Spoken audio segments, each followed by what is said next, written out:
In this video, I'm going to show you the I-cord tab cast on that we used for the All Eyelets on Me shawl, which is designed by Casey Herlihy. And this is, she has done an amazing tutorial in pictures in the pattern. And some people just learn better when it's demonstrated live. So that's what I'm going to do here. So the first step is to cast on 3 stitches. When I do the long tail cast on my first stitch, I just drape the yarn over the needle and hold my finger there, and that is stitch number 1. And then I do stitch number 2 and 3. Got 3 on the needle. Then it tells you to go ahead and knit those 3 stitches. So I'm going to go ahead and do that. And then the directions say to turn. So I'm going to turn.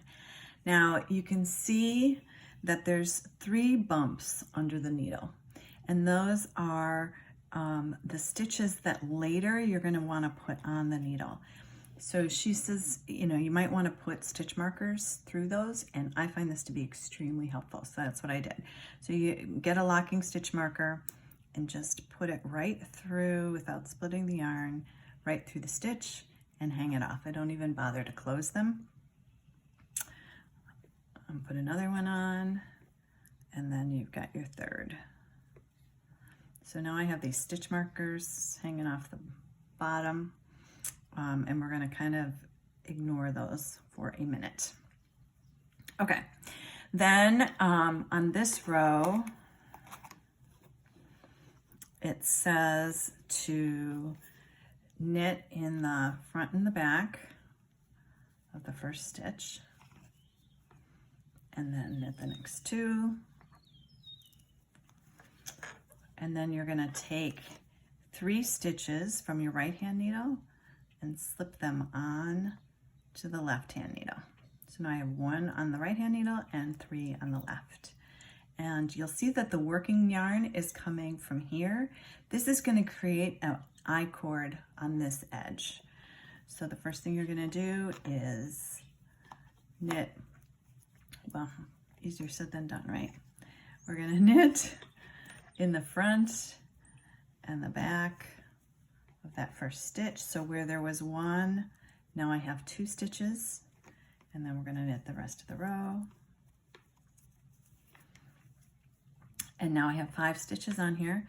I'm going to take the last 3 and slip them back on to my left hand needle.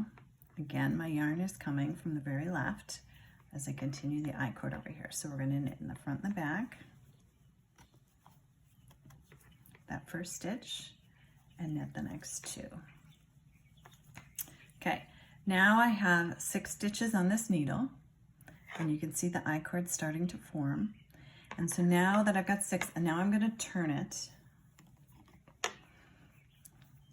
and I'm going to slip that first stitch with the yarn in front, purl 1, and then knit the rest of the row.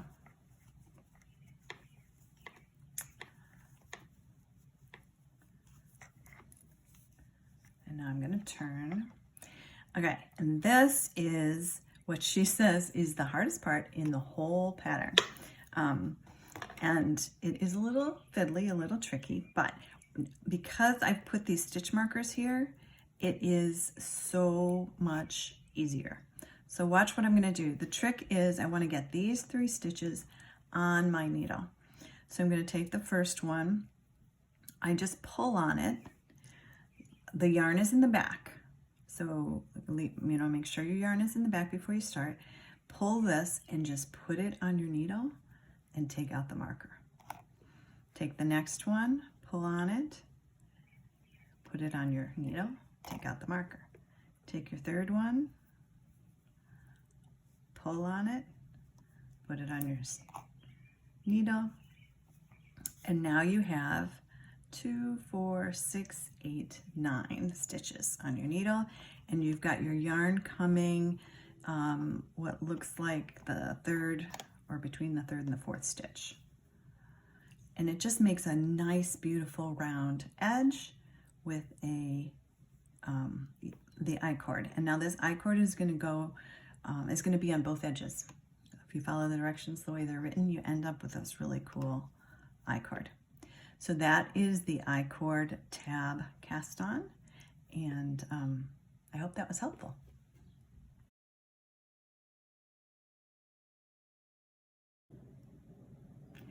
I'm going to demonstrate the knit, yarn over, knit stitch in case you're unfamiliar with that. So basically what you're doing is creating 3 stitches out of 1. So you're going to go into the stitch as if to knit, you're going to wrap it, pull it through, but not pull it off. Then you're going to do a yarn over on that right hand needle, and then you go in the same hole you went in the first time, wrap it, and now you can see on my needle I have 3 stitches coming out of that 1 stitch. Now I'm ready to slip it off. That is the knit, yarn over, knit.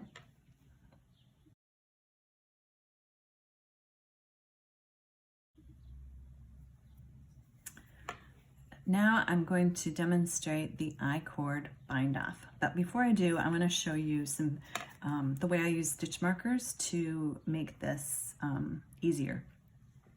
Because both sides look very similar because it's garter stitch, I have put a marker to mark the right side, the right side row. So if I see my marker, I know I'm on an odd number row.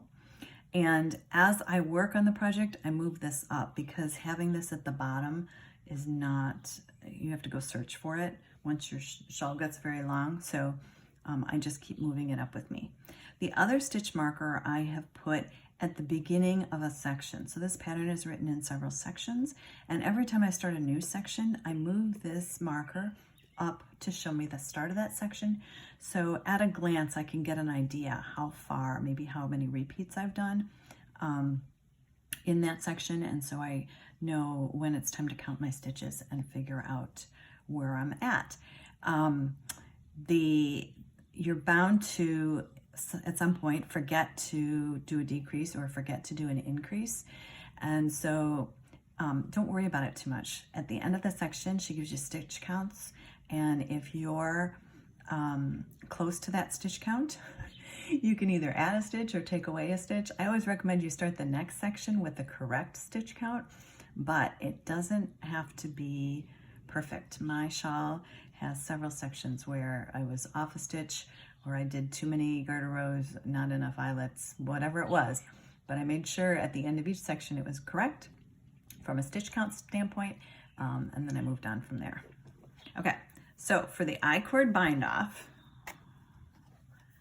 what you're gonna do is knit these first 2 stitches, and then you're going to knit the next 2 through the back loop. So just go in through the back and knit those 2 together. And now what you're going to do is you're going to take these 3 stitches and put them back on the left needle. You just slide them. So I didn't turn it, I just slid them back. And you'll see that the yarn is coming from the 3rd stitch, which continues to create your I-cord for you.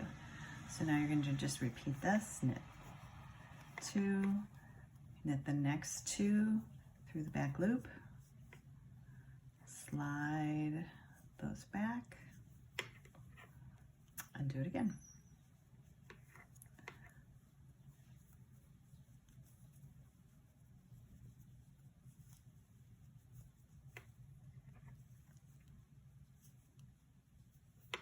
And you just keep going, but you can see that I have a nice little I-cord forming.